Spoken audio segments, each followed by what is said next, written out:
자, 오늘 우리는 2025년도 12월 31일 송구영신 예배로 모였습니다. 그런데 성경에는 아무리 훑어봐도 송구영신 예배라는 단어가 안 나오더라고요. 이렇게 단어도 나오지 않고 내용도 나오지 않는데 왜 그럼 우리는 송구영신 예배를 드려야 될까요? 송구영신 예배는 어디에 기인한 것일까요? 성경적인 기원은 어디냐면 구약 성경에 나오는 나팔절입니다. 나팔절은 이스라엘이 새로 시작을 하면서 즐기는 또 지키는 절기예요. 그래서 이날 이스라엘 사람들은 이날을 따로 구분하고 이날 전 백성들이 회중으로 모여서 성막에서 하나님 앞에서 자신의 삶을 새롭게 하겠노라고 하나님 앞에서 결단하는 시간을 가지는 것이 나팔절이자 송구영신 예배의 시작이라고 했습니다. 우리나라의 기원을 좀 살펴봤더니 1885년도에 4월에 우리나라에 아펜젤러와 언더우드 선교사가 조선에 들어오게 돼요. 아펜젤러 선교사는 서울에 있는 정동교회를 개척합니다. 그리고 언더우드는 베델교회를 개척하게 되죠. 우리가 잘 아는 대로 저 도마동에 있는 배제대학이 아펜젤러가 설립한 배제학당의 열매이기도 하지 않습니까? 아무튼 이렇게 이 두 선교사가 조선에 들어와서 1887년 정동교회와 베델교회가 연합하여서 12월 31일 날 나팔절적인 개념을 가지고 모여서 연합 예배를 드렸던 게 송구영신 예배의 시작이더라고요. 자, 그렇다면 오늘 우리가 모인 이 모임은, 이 예배는 성경적인 절기를 따라 나팔절로 하나님 앞에 모이게 된 모임입니다. 이스라엘은 새해의 시작이 나팔절. 그날을 어떻게 한다고요? 거룩하게 따로 구분했다고요. 거룩하게 따로 구분해서 그날에 뭘 했다고요? 하나님 앞에 자신의 삶을 새롭게 하겠노라고 다짐하며 결단하는 시간을 가진 것이 나팔절. 이것이 우리나라에서는 송구영신 예배로 드려지게 됐다.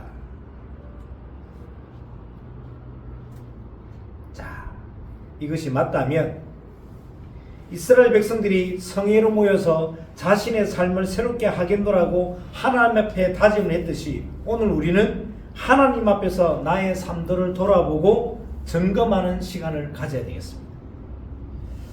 2026년도 대전 하나됨 교회의 방향은 첫 번째 뭐요? 말씀을 정리하고 말씀에 집중하고 말씀으로 인도받는 삶. 자, 이 내용을 반대로 그럼 이야기를 한다면 말씀을 농담으로 여기고 말씀보다는 세상 것에 집중하고 말씀으로 인도받기보다는 조건과 사항을 따라 선택하는 삶이라고 하겠죠. 혹 내가 2025년도를 하나님의 말씀을 농담으로 여기지는 않았는지, 혹 내가 올 한 해 동안 하나님께 집중하기보다는 세상 것에 집중하고 살지는 않았는지, 혹 내가 올 한 해 동안 하나님의 말씀으로 인도받기보다는 조건과 사항을 따라서 살아오지는 않았는지 자문하는 귀한 날이 되어야겠습니다. 자, 우리가 잘 아는 대로 기독교는 계시의 신앙입니다. 계시에는 일반적인 계시와 특별 계시가 있습니다.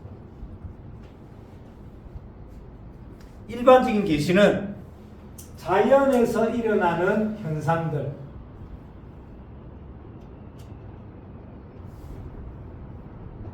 우리가 잘 아는 기근, 아니면 홍수, 아니면 폭설, 아니면 화산 폭발이나 여러 가지 쓰나미, 여러 가지 것들이 되겠죠. 그리고 인간 역사. 인간 역사를 되돌아봤을 때 교훈으로 삼을 수 있는 여러 사건들. 예를 들면 1차, 2차 세계대전. 그리고 영적 존재만이 가지고 있는 선한 마음. 즉 뭐죠? 양심.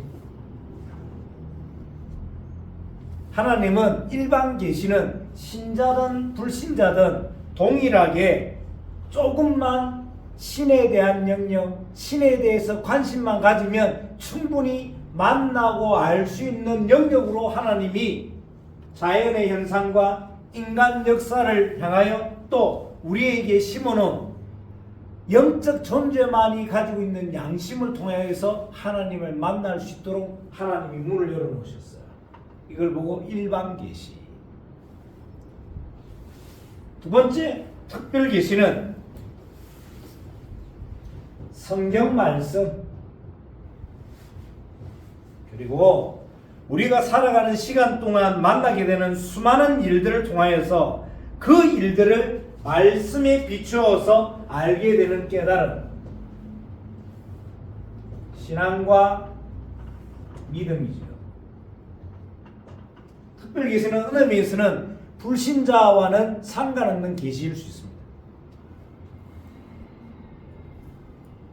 성경에서 이 계시에 대한 부분들을 가지고 역사 속에 인간의 삶 속에 개입하셔서 그 말씀이 성취되어졌던 것들이 학자들이 뭐라고 하냐면 이미 80%가 성취되었다. 그리고 진행 중인 것이 10에서 15%다. 나머지 중요한 이슈가 아직 성취되지 않고 있는데 그 이슈가 뭐냐면 말세, 즉 하나님의 재림입니다. 자, 세계복음화에 정말 중요하게 쓰임받을 대전 하나된 교회 여러분들은 역사적인 거, 문학적인 거, 신앙의 흐름적인 것들을 충분하게 신앙 안에서 복음 안에서 딱 정리를 딱 하셔야 돼요.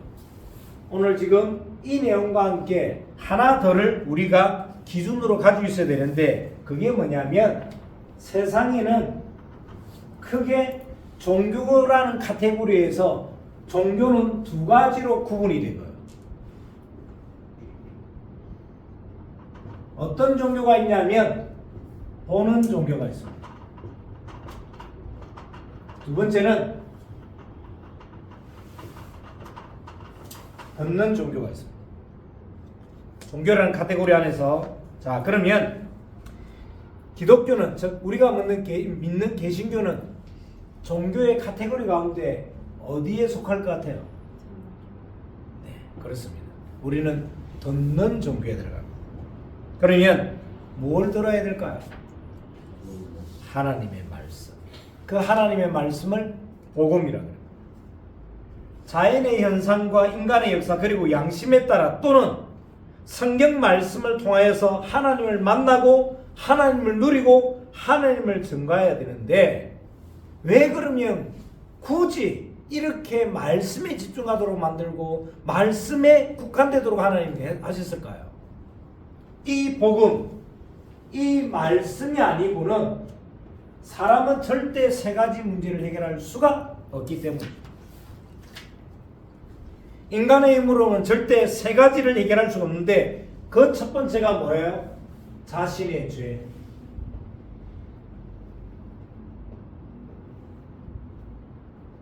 그리고 그 죄에 대한 결과가 운명과 사주팔자. 성경만이 밝히고 있는데 이 죄와 죄의 배경인 지옥 배경인 이 운명을 뒤에서 조종하는 존재인 사단.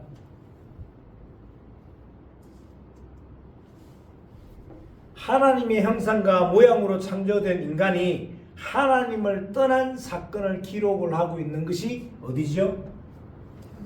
창세기 3장. 그런데 이 창세기 3장 이전에 성경에는 아주 중요한 내용들을 기록하고 있습니다. 창세기 1장 27절에 보니까 분명히 하나님이 이렇게 기록을 하셨어요. 하나님이 자기 형상 곧 하나님의 형상대로 사람을 창조하시되 분명하게 이렇게 기록하고 있습니다. 하나님의 형상, 하나님의 모양을 가지고 뭐 하셨다고요? 창조하셨다고. 우리는 진화된 게 아닙니다. 창조되었습니다. 하나님의 형상 곧 하나님의 형상대로 창조되었다 이 말은 사람의 외형이 하나님의 모습이라는 그런 뜻도 되지만 하나님은 영적 존재이기 때문에 사람은 어떤 존재? 영적인 존재로 창조되었다라는 말씀입니다. 즉 영적인 존재는 관계적인 존재로 창조되었다는 뜻입니다.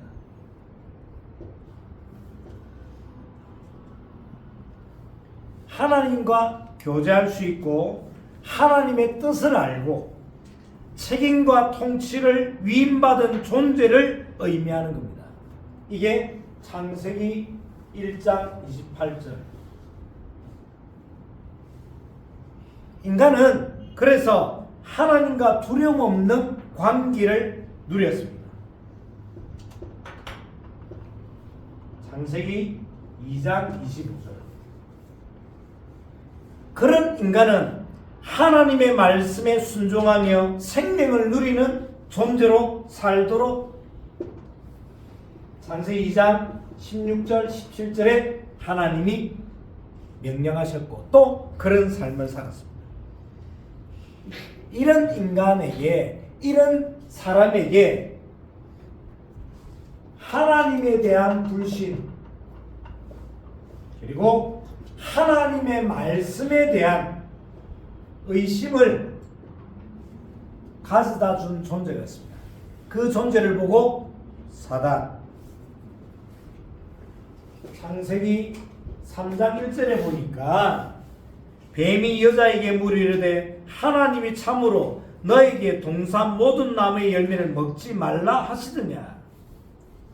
이것은 선악과를 따먹지 말라는 의심도 포함을 하지만 하나님에 대한 불신, 즉 창조주에 대한 불신과 하나님의 우리에게 주신받은 이 말씀에 대한 의심, 불신과 의심, 이것이 결국은 사람이 있어야 될 자리를 떠나게 만들었거든요. 창세기 3장 5절에 보니까 너희가 그것을 먹는 날에는 너희 눈이 밝아져 하나님과 같이 되어 선악을 알 줄 하나님이 아심이니라. 즉 죄의 핵심은 뭐예요? 드러난 문제가 아니라 죄의 핵심은 하나님을 떠난 것이고 죄의 핵심은 하나님을 버리고 사단의 말을 들은 것이죠. 그 결과 피조물의 자리를 떠나서 스스로가 선악의 기준을 결정하는 창조주의 권위에 도전하는 것이 되는, 이것이 죄의 본질입니다. 하나님을 떠난 인간이 스스로 모든 기준을 정하려는 그 자체가 죄다 이 말이에요. 여러분, 아무리 단단한 철도 그대로 두면 어떻게 될까요? 부식이 됩니다. 음식도 아무리 비싸고 대단한 음식도 그대로 놔두면 어떻게 될까요? 상합니다. 잘 지어놓은 집도 사람이 들어가서 살지 않으면 그 집은 뭐가 되죠? 폐허가 되죠. 왜냐하면 이 모든 것들은 다 본능을 따라 살기 때문입니다. 철은 계속 부딪혀야 강해지죠. 또 음식은 먹어질 때 에너지가 됩니다. 집도 사람을 위해 존재하기 때문에 사람이 살지 않으면 무너지게 되겠습니다. 다시 말합니다. 본질을 따라가지 않는 것들은 다 퇴색하고 변질되고 부패하게 되어 있다. 이것을 보고 창조원리. 그래서 창조원리인 본질에서 벗어나면 더 나은 것, 더 좋은 것, 더 효율적인 것, 말은 다 좋죠. 그럴싸하죠. 근데 실제로는 본질을 따라 살지 못하고 뭘 따라가도록 만드냐면 본능을 따라가도록 만드는 거예요. 더 나은 것, 더 좋은 것, 더 효율적인 것이 본질이 아니라 본능이다. 하나님은 우리를 어떻게 창조하셨냐면 본능을 따라 사는 존재가 아니라 본질을 따라 사는 존재로 창조하셨다. 우리의 본질은 하나님께 집중하고 말씀에 귀 기울이고 말씀으로 인도받도록, 이것이 우리의 본질이다. 아멘. 여러분들 잘 아시는 대로 아기가 엄마 배 안에 딱 착상이 되고 이제 사람의 형태를 가지게 되면 감각들이 이제 자라기 시작하잖아요. 남은 6개월 동안, 7개월 동안 감각이 자라는데 제일 먼저 형성되는 감각이 뭐죠? 청각입니다.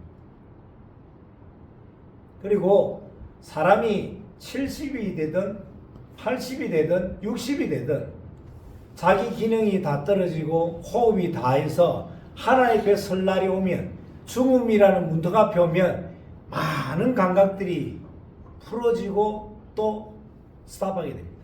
그런데 희한하죠. 호흡이 간당간당 남아있는 그 순간까지도 남아있는 감각이 하나가 있어요. 그게 뭐냐면 청각입니다. 뭘 말할까요?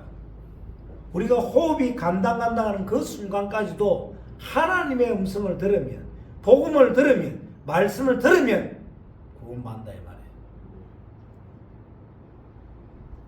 간단한 말이 아닙니다. 하나님의 말씀으로만 하나님을 만날 수 있습니다. 하나님은 성경 안에서만 참된 진리를 허락하셨어요. 우리 사랑하는 가족 여러분, 자꾸 메시지를 가지고 여러분들 삶을 끌고 가려고 하지 마시고 성경에 입각한 말씀이 돼야 돼요. 이 말씀이 나의 것이 되는 걸 보고 메시지라 그러지, 성경과 하나님의 언약과는 상관없는 메시지는 그것은 철학이고 그것은 교훈이고 그것은 처세술이 되는 거예요. 듣기에는 시원시원하지, 들을 때는 그렇지 이런 결단이 나오지만 결국은 내 영혼이 황폐해지고 결국은 내 영혼이 하나님과 멀어지는 것이 아닙니까? 성경으로 돌아와라. 언약을 붙잡아라. 하나님 말씀에 집중해라. 이것이 우리의 본질이다. 자, 그래서 너무 중요한 첫 번째, 말씀을 정리하는 삶.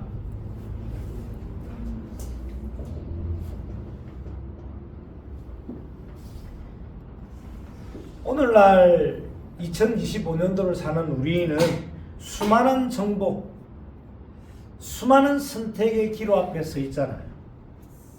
무엇이 옳은지, 어디로 가야 되는지, 어떤 결정을 내려야 되는지, 오늘 하루도 얼마나 많은 갈등과 또 많은 어떤 선택 기로에서 방황하고 또 갈등을 냈겠습니까? 와야 되는지, 안 가야 되는지, 앉아야 되는지, 일어나야 되는지, 먹어야 되는지, 말아야 되는지. 이런 시대 속에서 성도에게 가장 중요한 질문이 하나 있습니다. 그게 뭐죠? 나는 어떤 기준을 가지고 살아갈 것인지.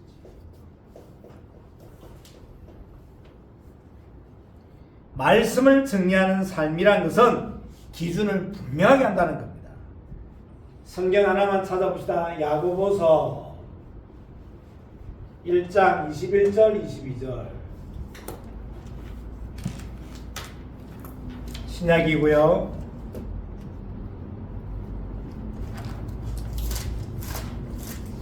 히브리서 다음에 있겠죠.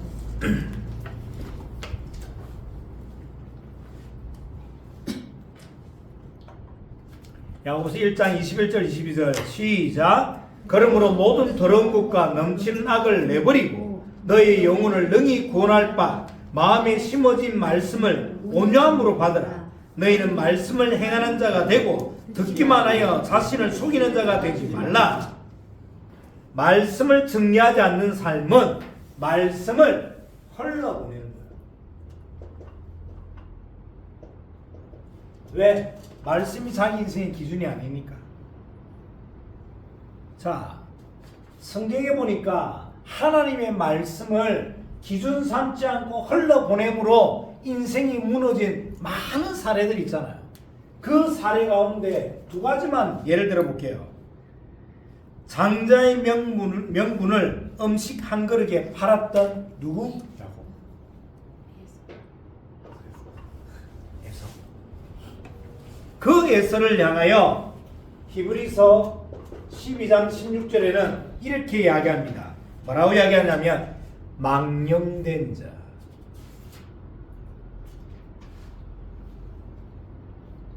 하나님이 하나님의 말씀을 기준으로 줬는데 그 기준을 어떻게 여기냐면 하나님의 언약을 말씀을 자신의 욕구보다 더 못하게 여겼던 그 에서를 향하여 하나님은 망령된 자로 이야기를 하시는 거예요.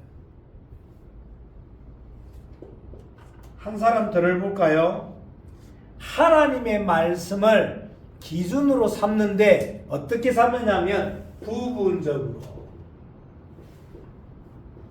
좋은 말로 부분적이고 나쁜 말로 말하면 달달한 것은 삼키고 쓴 것은 내뱉는 그 대표적인 인물이 누구냐면 사울입니다. 하나님의 말씀을 자기에게 맞춰서 어떤 것은 순종하고 어떤 것은 외면했던 대표적인 인물 사울. 그 사울에 대하여 사무엘상 15장 10절에 보니까 이렇게 이야기했습니다. 하나님께서 후회하신다고. 사울의 인생을 향하여 하나님 뭐라고 그러신다고요? 너를 불렀던 걸 후회한다고.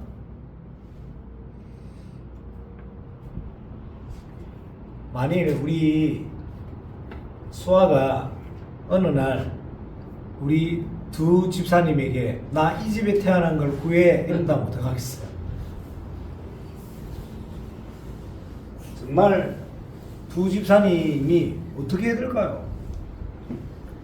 우리의 자녀들이 부모를 향해서 하는 말도 끔찍하고 충격이 되는데 하나님께서 우리 인생에 대해서 야, 나는 후회해. 어떨까요?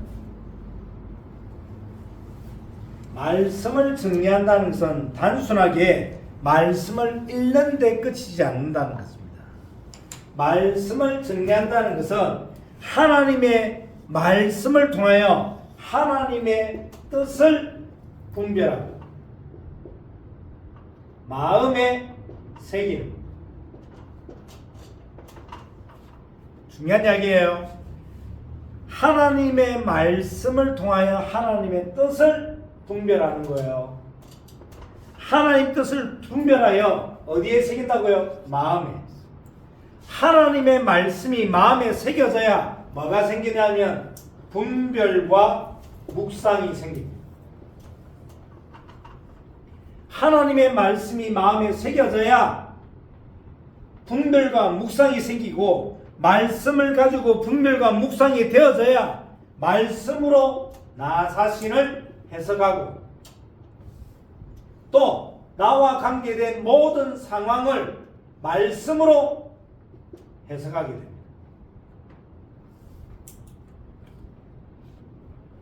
지금 이 부분이 너무너무 중요합니다. 왜 나에게 응답이 없을까요? 있어야 될 이 기준이 없는 겁니다. 이 기준이 내 삶의 모든 근간이 되는데 이게 없는 거예요. 제가 오기 전에 어느 분에게 전화를 받았습니다. 목사님, 누구에게 돈을 좀 빌리려고 하는데 빌릴까요? 말까요? 라고 질문을 저에게 하시더라고요. 그래서 제가 웃으면서 제가 무당입니까? 무슨 돈 빌리는 것까지 저에게 물어보십니까? 빌려도 되고 안 빌려도 되는, 꼭 빌려야든지 아니면 그 기준이 우리 중직자님에게는 어디 있는지 모르겠습니까? 내가 어떤 걸 갚아야 되기 때문에 빌려야 됩니까? 아니면 어떤 걸 사야 되기 때문에 빌려야 됩니까? 근데 사고 갚는 그 기준이 무엇입니까? 그리고 그 기준이 성경에는 무엇이라 그러는지 하나님의 말씀에는 무엇이라 하는지를 먼저 우선적으로 봐야 되는 것이 중직자님이 해야 될 역할 아닙니까?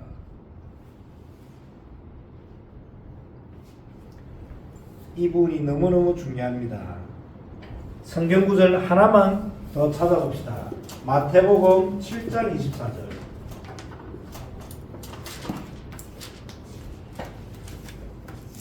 마태복음 7장 24절입니다. 시작. 그러므로 누구든지 나의 이 말을 듣고 행하는 자는 그 집을 반석 위에 지은 지혜로운 사람 같으니라.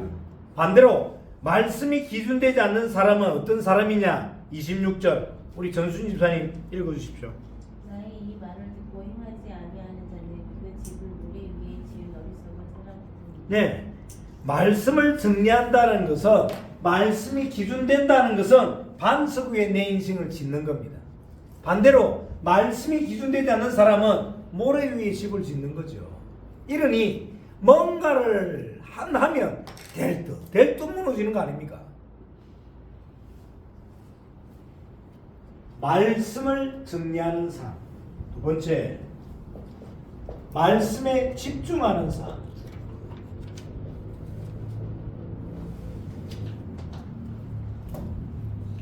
말씀에 집중한다는 것은 다른 것은 다 필요 없다는 뜻이 아닙니다. 말씀에 집중한다는 것은 생계보다, 내 감정보다, 문제 해결보다 우선적으로 하나님의 말씀에 나의 우선순위를 드린다는 것입니다.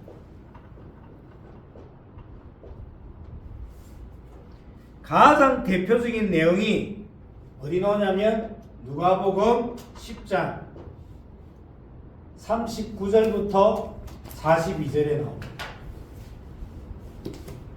누가복음으로 갑니다. 누가복음 10장 39절부터 42절입니다.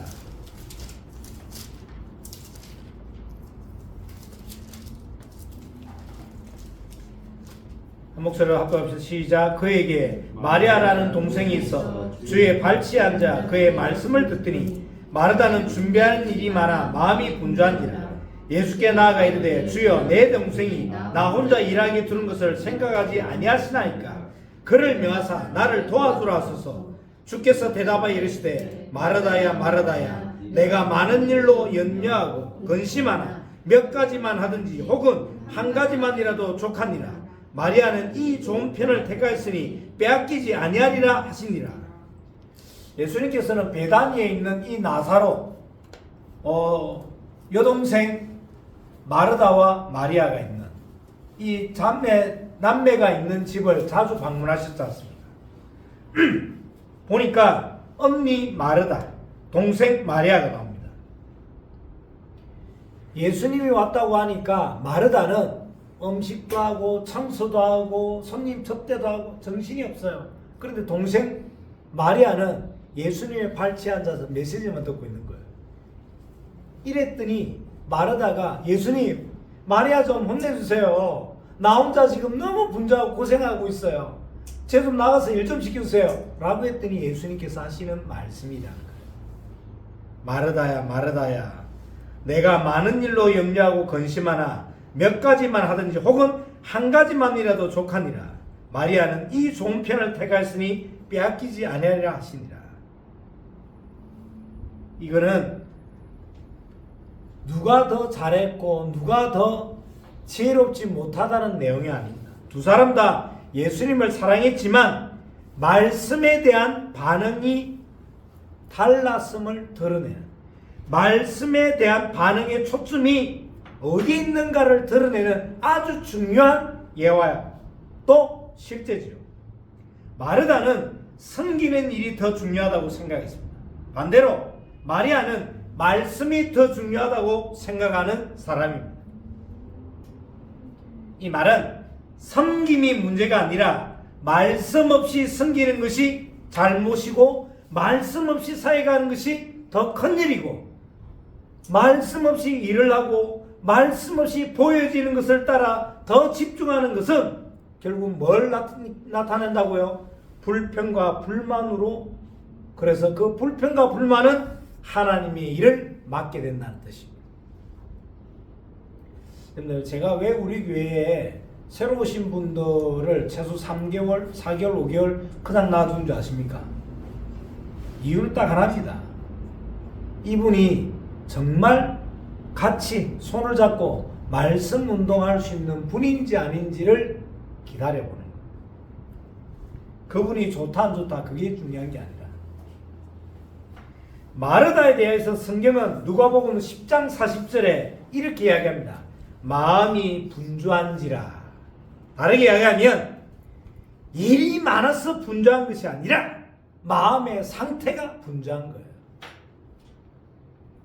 말씀으로 답이 나야 그 답이 진행이 되는데 말씀으로 답이 안 나왔어. 말씀으로 답이 안 나오고 은혜도 없고 말씀에 대한 기중성과 가치도 모르는데 일만 잔뜩, 직분만 많이, 해야 될 욕심들은 더 많이. 반대로 마리아에 대해서는 누가복음 10장 39절에 이렇게 이야기합니다. 주의 발치에 앉아 그 말씀을 듣더니. 여러분들, 제자의 자리가 어디예요? 어디라고 이야기합니까? 마리아가 앉은 자리. 발치. 마리아는 일을 안 한다는 포기가 아니라 일에 대한 우선순위가 달랐다 이 말이에요. 다르게 이야기하면 은혜부터 받고 일한다. 은혜부터 받고 섬긴다. 마리아는 이런 영적 질서가 분명했던 사람이다 이 말이에요. 여러분들, 은혜가 없이 교회 일을 하면 사단의 공격거리입니다. 여러분들, 말씀 없이 은혜 없이 교회 일을 하면 불평불만만 하게 되는 사람이 되는 거예요. 그래서 말씀에 집중한다는 것은 세상의 소원보다, 세상의 정보보다, 세상의 이익보다 하나님의 음성을 먼저 선택한다는 거예요. 우선순위. 하나님의 음성에 우선적으로 반응한다는 것은 하나님의 말씀이 내 삶에 의도적이라 이 말이에요. 의도적이라는 건 뭐죠? 여기에 내 계획이 있다 이 말이에요.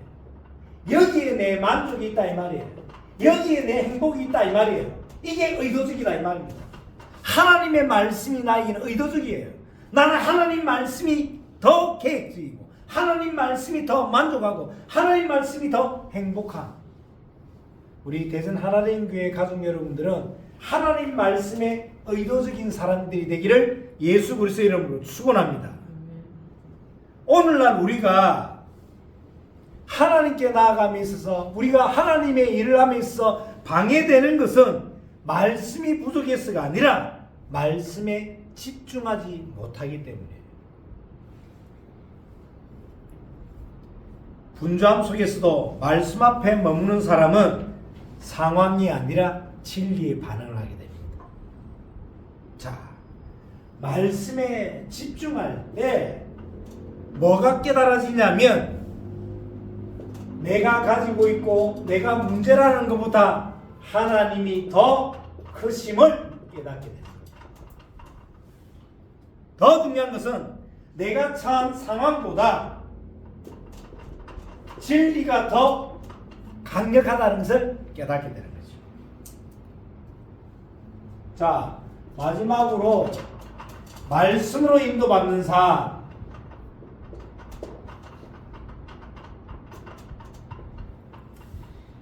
말씀의 길은 하나님은 언제나 말씀으로 길을 설명할 뿐만 아니라 직접 길이 되어 주셔서 우리를 이끄십니다.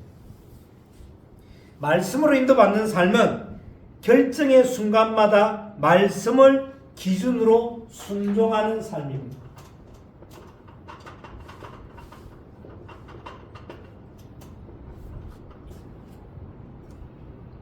자, 말씀을 정리하는 삶, 말씀이 기준, 말씀에 집중하는 삶, 우선순위, 말씀을 인도받는 삶, 순종.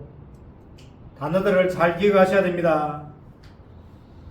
우리는 말씀으로 인도받는 삶이라고 하니까 하나님의 말씀이 어떤 선택함에 있어서 손해보지 않는 것, 고생하지 않는 것, 좋은 것을 얻기 위한 어떤 수단, 방법인 것처럼 착각하는데, 말씀으로 인도받는 삶은 말씀에 순종하는 삶이다. 그 선택이 아무리 손해이고 그 선택이 고생이라 하더라도 그 말씀을 따라 순종하는 삶이 말씀으로 인도받는 삶이다. 자, 오늘 우리 본문 10편 119편 105절에는 주의 말씀은 내 발의 등이요 내 길의 빛이니라고 말씀하고 있습니다. 여기서 나오는 내 발의 등이요, 등불은 여러분들 밝혀봤자 길면 1m, 2m 외에는 보이질 않아요. 등은. 이건 뭘 말합니까? 지금 내가 내딛는 이 걸음, 지금의 이 걸음이 무엇을 기대하고 무엇에 기대고 뭘 근거로 내딛는가에 대한 믿음의 대상을 말하는 거예요. 내가 지금 내딛는 이 발걸음이 뭐를 기대하고 무엇을 믿는 대상이라고요? 말씀. 그리고 주의 말씀은 내 길의 빛이다라는 것은 방향을 말합니다. 어떤 걸 선택하냐? 상황과 조건과 형편을 선택하냐? 아니면 말씀을 선택하냐?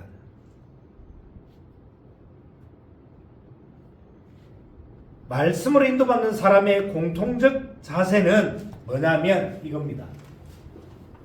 말씀을 듣는 태도입니다.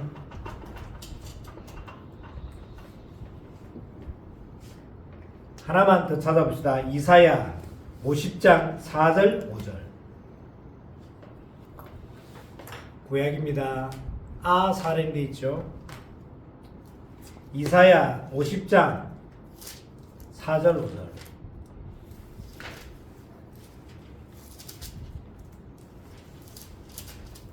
이사야 50장 4절 5절 시작. 주 여호와께서 학자들의 혀를 내게 주사 나로 공고한 자를 말로 어떻게 도와줄 줄을 알게 하시고 아침마다 깨우시사 나의 길을 깨우시사 학자들같이 알아듣게 하시도다. 주 여호와께서 나의 길을 여셨으므로 내가 그에 가지도 아니하며 뒤로 물러가지도 아니하며. 하나님이 우리에게 뭘 여사? 귀를 여사. 엄마 뱃속에서 제일 먼저 생기는 감각이 뭐라고요? 청각. 시간이 많이 지나니까 집에 가서 꼭 찾아오십시오. 계시록 2장 7절, 계시록 2장 11절, 계시록 2장 17절, 계속해서 계시록 2장 3장 4장 계속 나오는 단어가 있는데 제가 대독해 드릴게요. 계시록 2장 7절 귀 있는 자는 성령이 교회들에게 하시는 말씀을 들을지어다. 이걸 2장 3장에 계속 이야기하고 있어요. 귀 있는 자는 성령이 교회를 향하여 하시는 말씀을 들을지어다. 여기서 교회는 누구예요? 나 자신.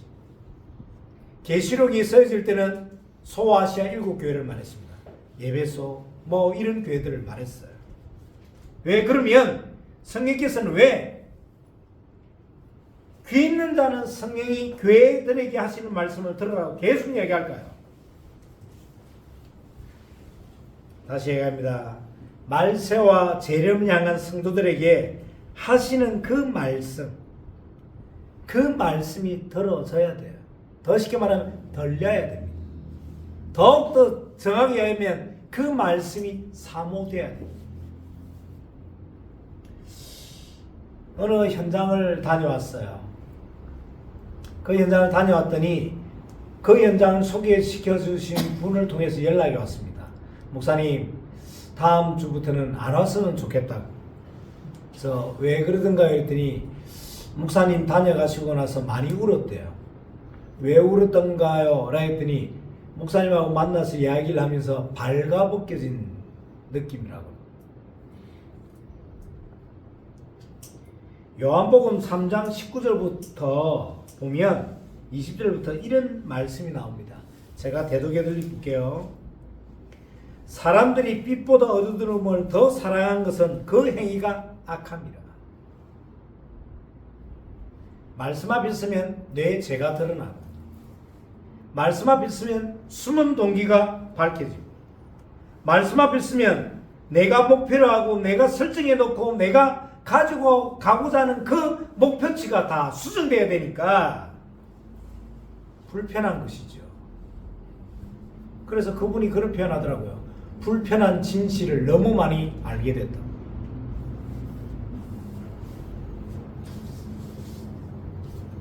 결론.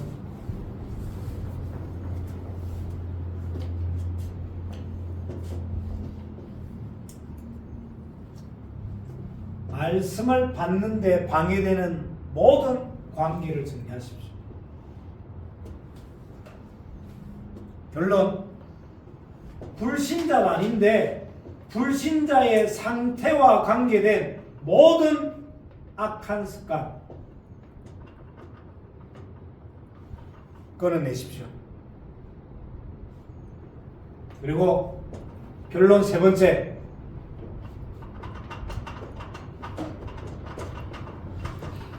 내려놓으십시오. 목사님 뭘 내려놓으라고요? 저는 잘 모릅니다. 네, 내려놔야 됩니다.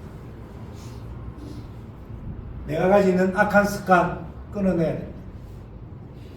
또 말씀을 받는 데 방해되는 모든 관계 끊어내야 됩니다. 우리 대전 하나됨교회 여러분들, 올 한 해는 손해처럼 보여도 순종하고 이해되지 않아도 따르고 결과는 하나님께 맡기는, 진짜 올 한 해만은 말씀의 근간 선택, 감정보다 진리를 향한 순종, 그래서 결과는 하나님께 영광을 돌리는 귀한 인생들 되기를 예수 그리스도의 이름으로 축원합니다. 아멘.